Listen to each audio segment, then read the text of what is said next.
हाय, hello, good morning, नमस्ते सगळ्यांना, जय भीम. मी सीमा. स्वागत आहे आपल्या सगळ्यांचं किचन सवंगडी आणि मी या चॅनलमध्ये.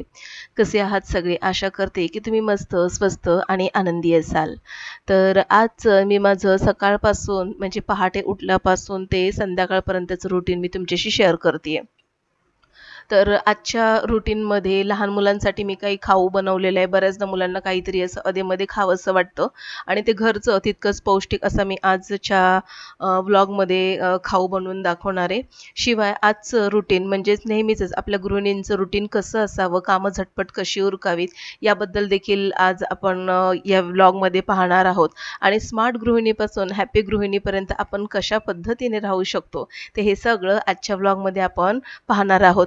तर चला आजचा व्हिडिओ पूर्ण पहा. आजचा व्हिडिओ 1% जरी आवडला ना, तर नक्कीच लाईक, शेअर अँड सबस्क्राईब करून बेल आयकॉन प्रेस करा. तर इथे मी उठलेली आहे आणि सकाळचे 6:45 झालेले आहेत.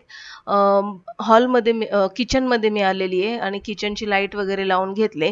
आता तुम्ही पाहू शकता की बाहेर भरपूर असं उजेड आहे आणि लाईट लावल्यामुळे खूपच जास्त असा उजेड जाणवतोय. तर पाणी आलेलं आहे सकाळी जवळपास ना 6:45ला पाणी येतं. 6:45-7 वाजता पाणी येतं. तर किचनमध्ये आल्याबरोबर जे काही कपडे धुवायची जी होती मशीनमध्ये मी रात्रीच टाकून ठेवली. आणखीन एखाद 2 कपडे जे होते ते मशीनमध्ये लावून टाकले. पाणी आलं होतं म्हणून पटकन ही जी कळशी वगैरे होती ती भरून घेतली आणि लागलीच हा जो माठ आहे तो भरायला लावला.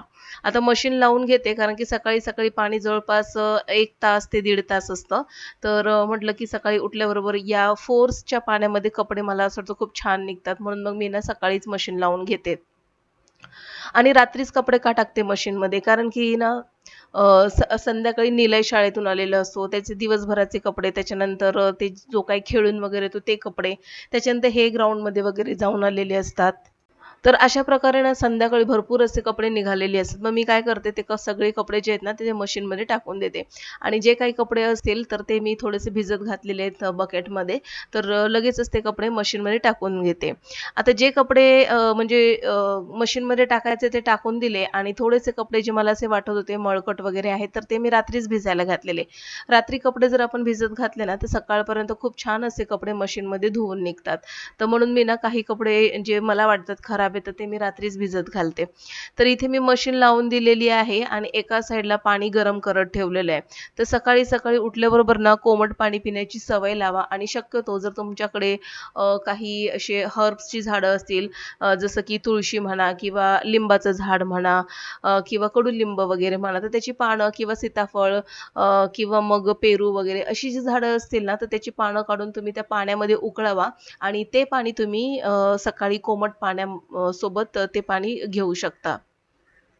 म्हणजे तेच पाणी कोमट करायचं आणि तेच घ्यायचं. तर आता हे पाणी का?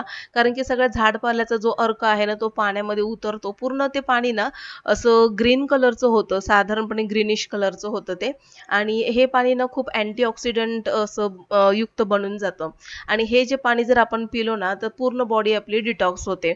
बरेचदा असं आपण ऐकतो, की ग्रीन टी वगैरे, पिझ्झा वगैरे ते चांगलं असतं शरीरासाठी.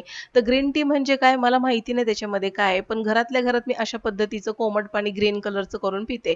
तर माझ्या मते ग्रीन टी थोडंसं चवीला तुरट आणि कडवट वगैरे लागत असेल. पण हे जर पाणी तुम्ही पिलात ना, तर या पाण्याने देखील मस्तपैकी तुमची बॉडी डिटॉक्स होते. तर इथे पाणी गरम झालंय आणि आता इथे मी माझं स्वतःचं पाणी आता घेते आणि सकाळी-सकाळी जी माझी गोळी असते ना, तर ती मला सकाळी-सकाळी घेणं फार गरजेचं आहे. पाणी खूप छान असं उकळवायचं म्हणजे जे पानं घातलेली असतात ना, त्याचा अर्क पूर्णपणे उतरतो. तर आता हे पाणी ना थंड पाण्यामध्ये ओतून घेते कारण की उकळलेलं पाणी लगेचच थंड होणार नाही आणि आता सकाळी म्हटलं की घाई खूप असते. त्याच्यामुळे हे थंड करायला मला तरी वेळ नाहीये. म्हणून थंड पाण्यामध्ये हे पाणी ओतलं आणि इथे माझी सकाळची गोळी जी थायरॉईडची गोळी असते, तर ती मला घ्यायची आहे. तर जसंच मी झोपेतून वगैरे उठते ना, तर लगेचच मला ती थायरॉईडची गोळी घ्यावी लागते. कारण की असं डॉक्टर म्हणतात, की सकाळी-सकाळी उठल्याबरोबर थायरॉईडची गोळी घ्यायची असते. तर तितकं ती इफेक्टिव्ह असते.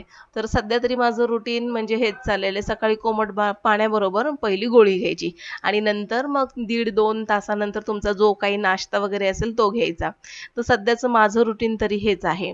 बरं थायरॉईड वगैरे घालवायचं असेल ना, तर हे पाणी देखील उपयुक्त आहे. शक्यतो ना थायरॉइडची काही आसनं आहेत, तर ती आसनं करायची. त्याच्यानंतर हे पाणी प्यायचं. सोबतच सुंठ, काळी मिरी आणि पिपरी जी असते ना, तर त्याची पावडर करून चिमूटभर जरी आपण ती आपल्या तोंडामध्ये चगळत ठेवली ना, तर त्याचा इफेक्ट देखील खूप छान असं होतो.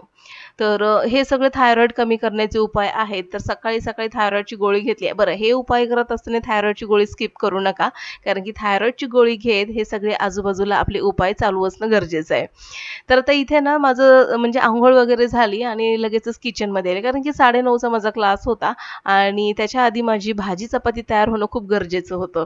म्हणून मग मी इथे किचनमध्ये सकाळचा वेळ ना इतका फटाफट जातो ना, जसं की घड्याळाचा काटा जसा फिरतो ना, तर अगदी तशी आपली कामं पटापट घड्याळाच्या काट्यानुसार चाललेली असतात.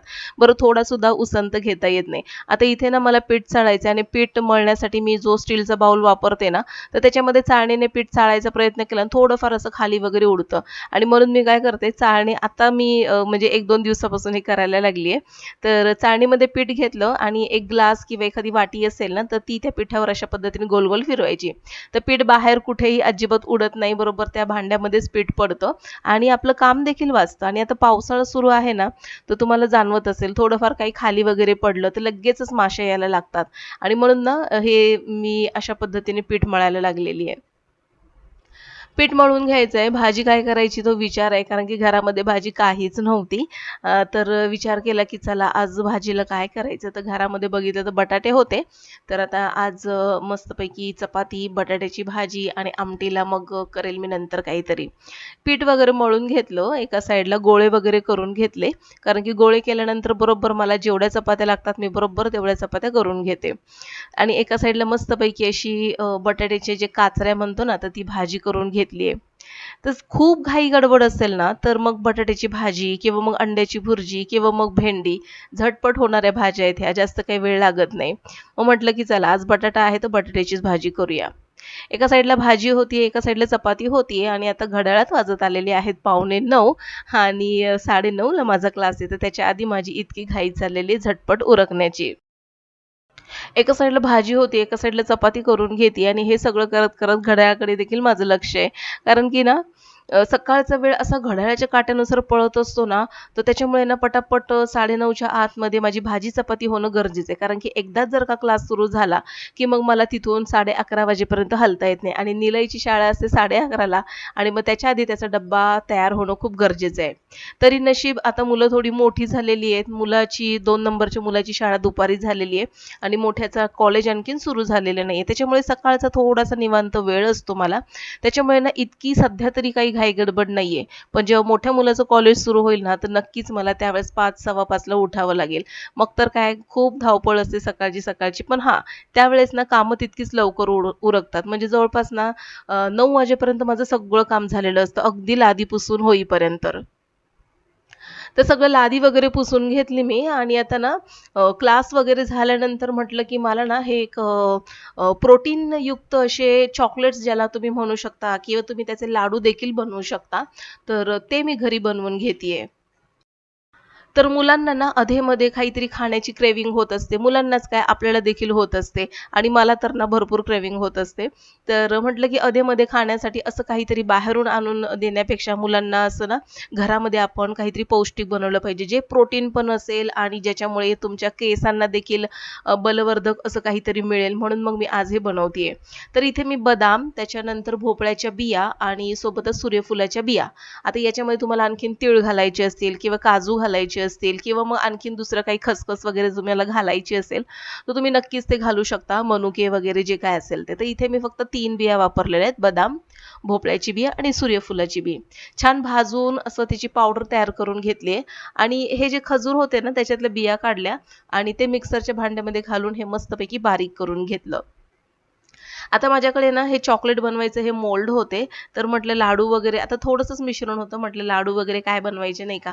तर म्हटलं की ह्या मोल्डमधून आपण मस्तपैकी छान असे चॉकलेट शेपचे हे प्रोटीनयुक्त चॉकलेट आपण बनवू शकतो. बरं आता हे मी बनवून घेतेय. जर तुमच्याकडे ना डार्क चॉकलेट असेल ना, तर डार्क चॉकलेटमध्ये तुम्ही हे जे बनवलेले चॉकलेट्स आहेत ते बुडवून ठेवू शकता. मस्त चॉकलेटचं कोटिंग येतं आणि मुलं देखील आनंदाने खातात. आणि हे जे प्रोटीनयुक्त जे मी बनवलेलं आहे आहे याचे लाडू बनवू शकता, मुलांच्या टिफिनला देऊ शकता किंवा मग अधेमध्ये जर काही मागितलं ना तर हे तुम्ही मुलांच्या हातामध्ये 1-2 जर ठेवलं ना मुलं खुश होतात. आता याचं टेक्स्चर मी तुम्हाला सांगते, इतकं मऊ झालंय ना अगदी चॉकलेटसारखं, डेअरी मिल्कचं चॉकलेट कसं असतं अगदी तसं. हां, आणि याच्यामध्ये तुम्हाला आणखीन चॉकलेटची टेस्ट द्यायची असेल ना तर याच्यामध्ये तुम्ही थोडीशी कोको पावडर जरी घातली तरी देखील चालेल. खूप छान टेस्टी घरातल्या घरात हेल्दी असे प्रोटीनयुक्त चॉकलेट तुम्ही बनवू शकता. आता माझ्याकडे मोल्ड होता म्हणून मग मी हे बनवले आणि याच्यामध्ये थोडंसं छोटंसं होल आहे तर त्याच्यामध्ये तुम्ही थोडंसं असं मनुके वगैरे भरून चॉकलेटमध्ये बुडवून मस्तपैकी असं छान असं चॉकलेटचे प्रोटीनयुक्त चॉकलेट घरी बनवू शकता. तर मुलांना अधेमध्ये खाण्यासाठी ना असं घरामध्ये काहीतरी मी बनवून ठेवत असते आणि हे लाडू जे आहेत राजगिरा लाडू हे नेहमीच घरी असतात. तर आता हे जे लाडू आहेत ना तर हे लाडू देखील मुलांना एक जरी लाडू दिला तर भरपूर तुमची कॅल्शियम, लोह, मॅग्नीज, झिंक, फॉस्फरस जी पण काही शरीरामध्ये कमी आहे ना ती सगळी कमी तुम्ही या पदार्थातून मुलांची पूर्ण करू शकता.